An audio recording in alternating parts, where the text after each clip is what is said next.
अजित पवार यांच्या पत्नी आणि खासदार सुनेत्रा पवार या आज मोदीबागमध्ये गेल्या होत्या।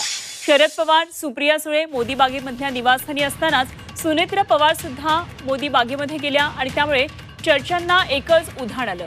मात्र सुनेत्रा पवार यांनी मोदीबागेमध्ये नेमकी भेट कोणाची घेतली?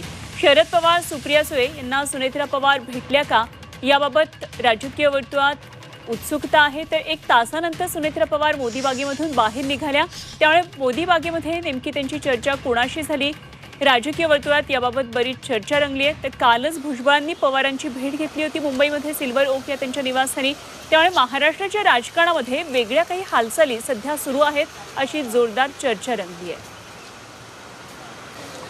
सुनेत्रा पवार मोदीबागेमध्ये आज गेल्या आणि राष्ट्रवादी अजित पवार गटाच्या नेत्यांनी या संदर्भात अनेक प्रतिक्रिया दिल्या।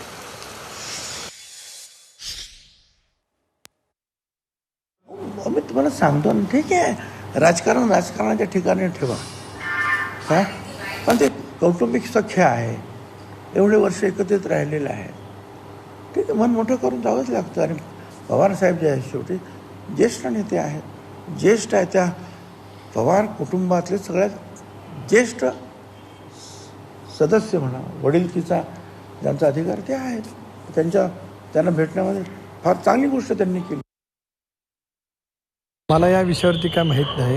एकतर महाराष्ट्रामध्ये काही घडत नाही, महाराष्ट्रामध्ये एकच घडणार आहे की आगामी येणाऱ्या विधानसभेच्या निवडणुकीला महायुती म्हणून भारतीय जनता पक्ष, शिवसेना आणि राष्ट्रवादी काँग्रेस पक्ष एकत्रितपणाने सामोरं जाणार आहे आणि राज्यामध्ये महायुतीचं सरकार पुन्हा एकदा येणार आहे। हेच महाराष्ट्रामध्ये घडणार आहे, याच्यापेक्षा काही वेगळं घडणार नाही। की कदाचित कौटुंबिक भेट असू शकते, कारण काल परवा काय पवारसाहेबांची तब्येत ठीक नव्हती आणि भुजबळांची कालची भेट झाली ती बेडवरतीच भेट झाली, त्याच्या अनुषंगाने कदाचित असू शकेल।